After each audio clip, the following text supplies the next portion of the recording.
If you baked fresh milled sandwich bread and thought, why is this so dense? Why isn't it soft like the bread my family is used to?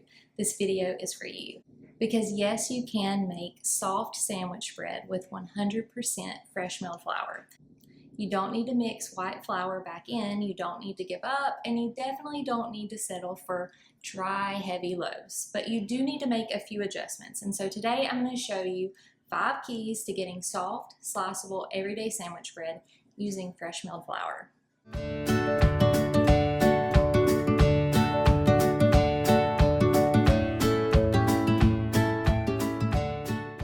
So actually one of the biggest mistakes I see is using only hard red or hard white wheat and expecting a light, soft sandwich loaf.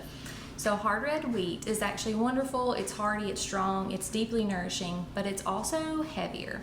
If you only use hard red, your bread will naturally be more dense and more robust in texture because that's just the nature of the grain. This is why I almost always blend hard red and hard white wheat for sandwich bread. As a matter of fact, I keep a 50-50 mix of hard red and hard white. Wheat varies just right in my kitchen because I'm always reaching for it. Hard white wheat has the same protein strength as hard red, but it actually produces a slightly lighter texture and a milder flavor.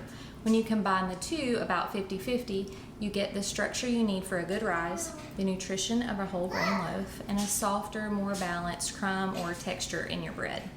Okay, so the second key to fresh milled sandwich bread is actually hydration. So this is where the most dense loaves are born. Fresh milled flour behaves differently than all-purpose flour because it contains the entire grain, including the bran and the germ. So bran absorbs water like a sponge, and when you mix fresh milled dough using the same liquid amount as an all-purpose recipe, your dough will almost always be too dry. And dry dough equals dense bread. So let's talk about what water actually does to bread. So water hydrates the flour, it activates the gluten development, and it allows the dough to expand properly during the fermentation. And it increases steam in your oven, which gives you the lift and a lighter crumb. When hydration is low, the dough can't stretch. It can expand and you end up with like a really tight, heavy texture. This is why when you're converting all-purpose recipe to a fresh milled flour, you almost always need to increase hydration. More water, not less. So here's something important. Don't be afraid of a slightly sticky dough. In fact, higher hydration doughs almost always result in a lighter, softer crumb. Your dough should feel soft and slightly tacky and elastic. If it feels stiff or dry in the mixer, then you should add water slowly, maybe even just by like a tablespoon at a time. Fresh milled flour needs that flexibility, so if you're unsure how much extra hydration to add when converting your favorite recipes, I've actually created a free fresh milled conversion guide that walks you through exactly how to adjust your hydration. That way you can make great bread with confidence. So I'll go ahead and link that below for you, and once you understand hydration, the softness becomes much easier to achieve. All right, the third key to soft fresh milled sandwich bread is proper gluten development. So whole grain flour needs a little more help here. When you mill fresh milled flour, you're not just working with the endosperm like you would with white flour. You're actually working, like I said, with the whole bran and germ as well. And those tiny little bran particles can actually sort of interrupt the gluten formation of the dough if it isn't mixed for long enough. So mixing actually matters with fresh milled flour. In the recipe that you can see in the video here, I mix the dough on a low speed for about 5 to 6 minutes using a dough hook. During that time, the gluten is developing and strengthening so that the dough can hold the structure as it rises.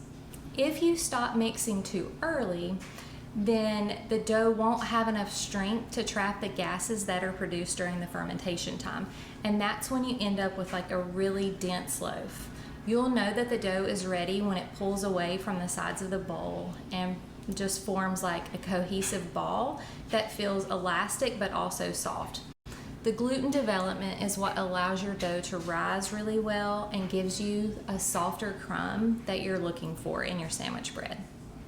All right, so the fourth key is actually understanding the role of supporting ingredients in the dough. So each one of the ingredients is actually doing its own job. So let's start with sunflower lecithin.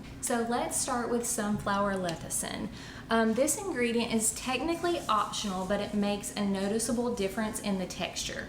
Lecithin acts as a natural emulsifier, which helps the fats and the liquids distribute more evenly throughout your dough. So this improves the softness and the elasticity in the bread so that it can stay tender longer. So our next ingredient that I want to talk to you about is actually honey. And honey is used in these recipes not actually to sweeten the bread like you might think. It also feeds the yeast, and this helps your dough rise well and develop structure. So the small amount of natural sugars sort of gives the yeast something to work with early on in the process. And lastly, I want to speak to you about olive oil. So the fat in the oil coats the flour particles tightly, and it helps tenderize the crumb. It also slows down the staling process, which means that your bread's going to stay softer longer instead of drying out really quickly.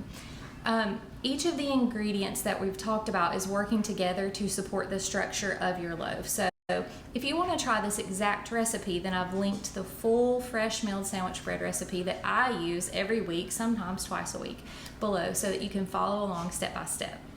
So the fifth and final key is actually understanding the kind of rise that you should expect. So this can be confusing because fresh milled sourdough and fresh milled yeast breads behave just a little bit different.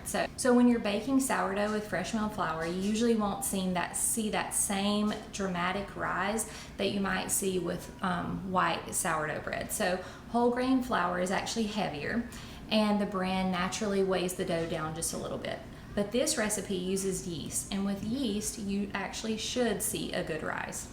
So after mixing the dough and letting it rest for about an hour, your dough really should sort of roughly double in size. It should look puffy and soft and full of air. And then after shaping the loaves and placing them in your pan, you'll want to let them rise again. And during that second rise, you should see your dough double and expand until it fills your loaf pan. This is when you know that it's ready for the oven. And this is actually where your expectations really matter.